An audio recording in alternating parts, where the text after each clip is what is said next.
O que é a vida? De onde viemos?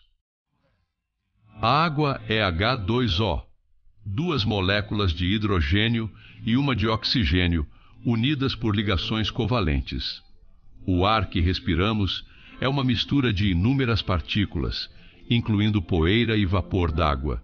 Então, o que compõe a vida? Quais são os ingredientes de nossa essência fundamental? E o que nos separou há quase 4 bilhões de anos e continua a nos separar hoje de tudo? Sem dúvida, muitos na antiguidade se preocupavam com essas grandes questões.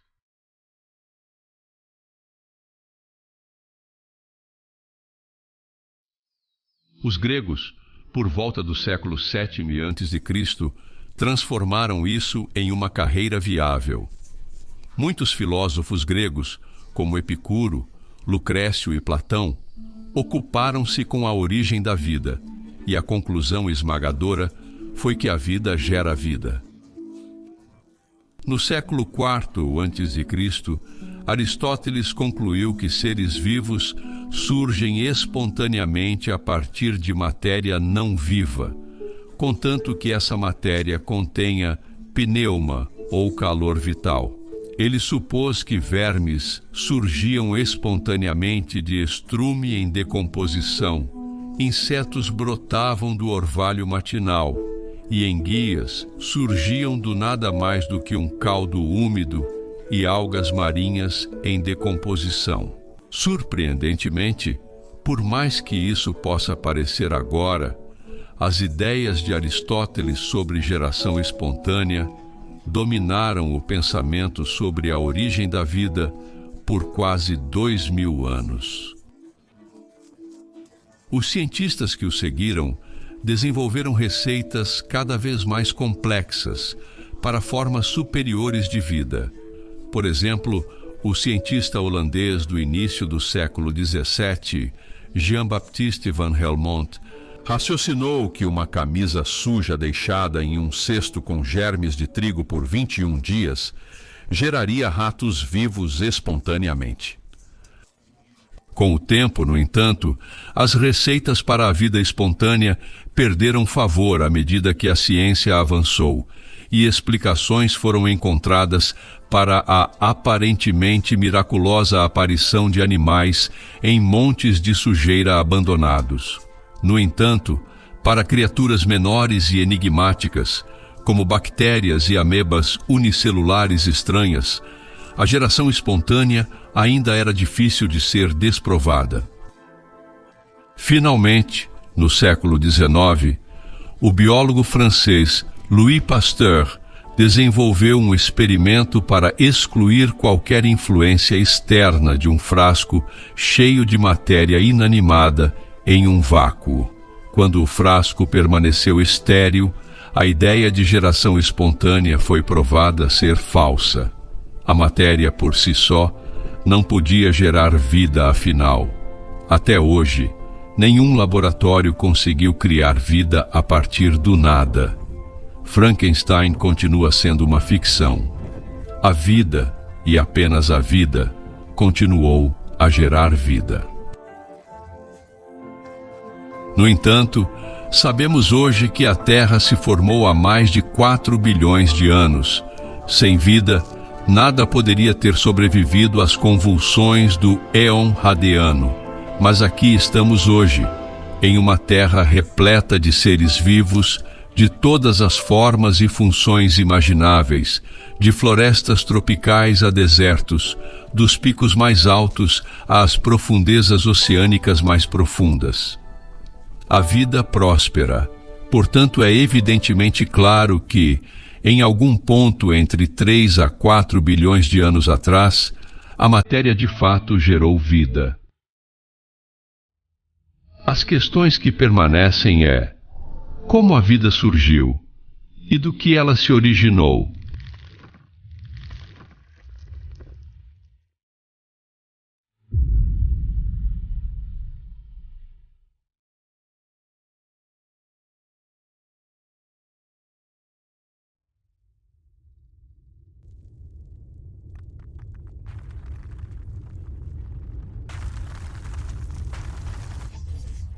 A primeira vida na Terra deve ter sido a forma de vida mais simples possível.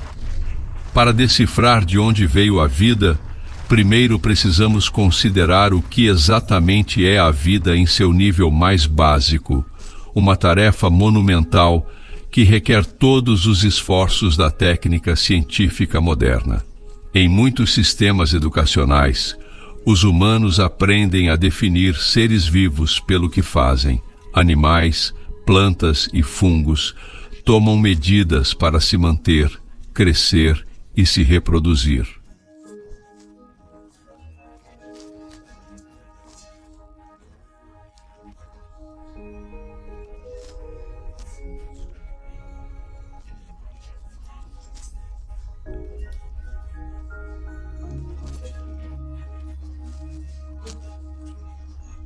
No entanto, isso não é a história completa.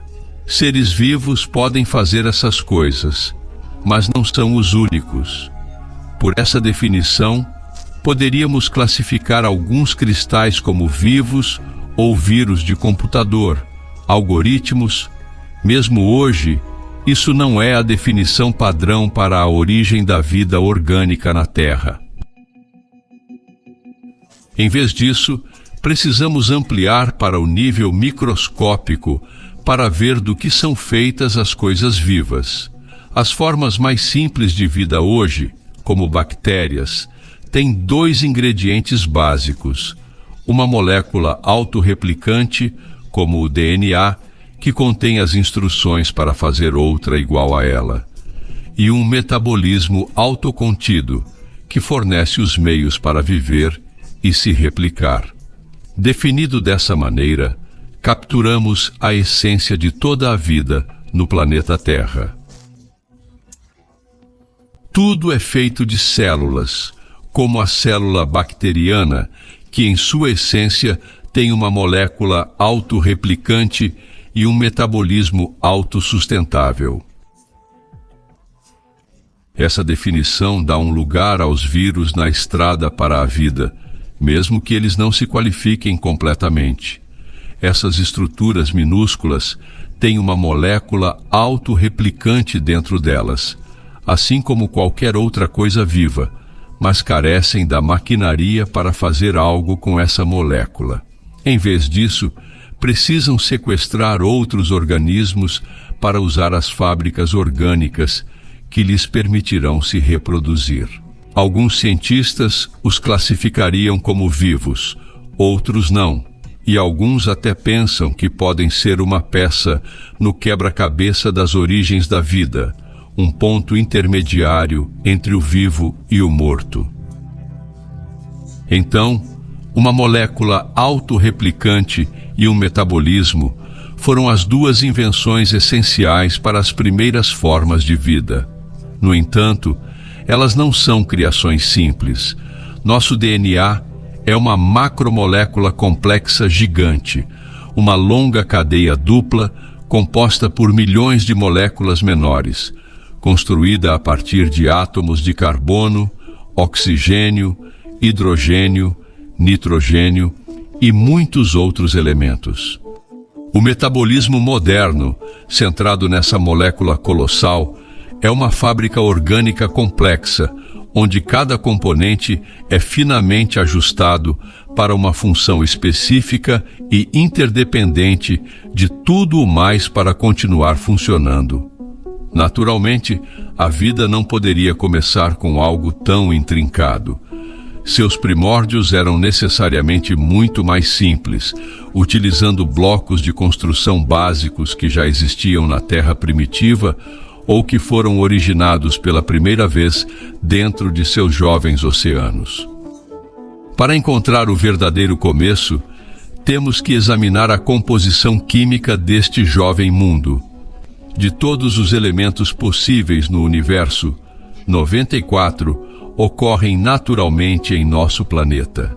Cada elemento é caracterizado por seu comportamento, sua afinidade por outros elementos e a energia necessária para fazer ou quebrar conexões. Alguns não reagem de forma alguma, enquanto outros, como o silício, reagem lentamente, precisando de enormes quantidades de energia para reestruturar suas moléculas. O silício é abundante na Terra, mas não é uma boa escolha para criar vida biológica reativa. O carbono é uma escolha mais forte, sendo o quarto elemento mais comum no sistema solar. Pode facilmente formar ligações fortes com outros átomos de carbono, assim como com outros elementos abundantes, como oxigênio, hidrogênio e nitrogênio. Toda a vida na Terra é baseada nesse elemento cosmopolita, combinado com oxigênio e hidrogênio, nas chamadas moléculas orgânicas. Na verdade, a Terra primitiva era um caldeirão de oportunidades orgânicas. Açúcares destinados a se tornarem a espinha dorsal de nossas moléculas genéticas e o combustível para nossas fábricas celulares foram feitos pela química cósmica e formados nas regiões de formação estelar da Via Láctea. Eles flutuavam livremente nos primeiros oceanos, bases nucleares para compostos nitrogenados simples que, quando combinados, formam a base para o armazenamento de informações em nossas moléculas autorreplicantes, a linguagem molecular do manual de instruções da vida. Um padrão repetitivo de 4 bases nucleares diferentes codifica todas as instruções sobre como permanecer vivo, crescer e se reproduzir na Terra primitiva. Eles poderiam ter sido um produto espontâneo da química primordial. Finalmente, aminoácidos, também ubíquos em toda a vida na Terra, são os blocos de construção de proteínas, a partir das quais quase toda a maquinaria celular é formada.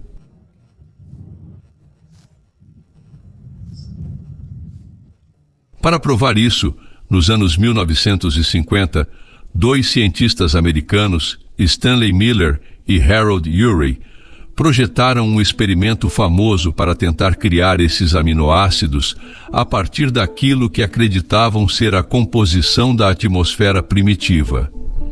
Eles começaram com uma mistura de água, metano, amônia e hidrogênio, e passaram uma faísca elétrica por essa mistura, replicando as condições da Terra primitiva.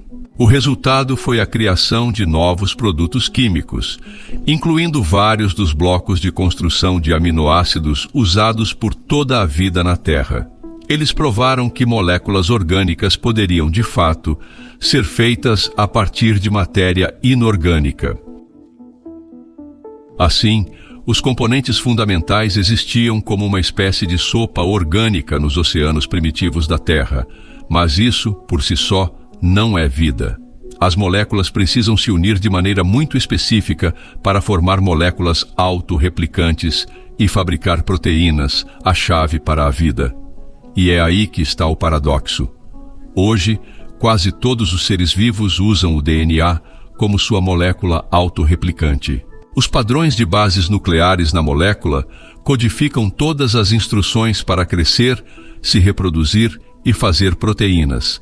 Mas, é claro, para fazer essas coisas, precisa de um aparato de proteínas para ler as instruções, interpretá-las e fazer novos componentes. Precisa das mãos para fazer o trabalho. Portanto, as proteínas são essenciais para ler e reproduzir o DNA. Mas as instruções contidas no DNA são necessárias para criar as próprias proteínas inicialmente. Este é o enigma final, a clássica questão do ovo e da galinha.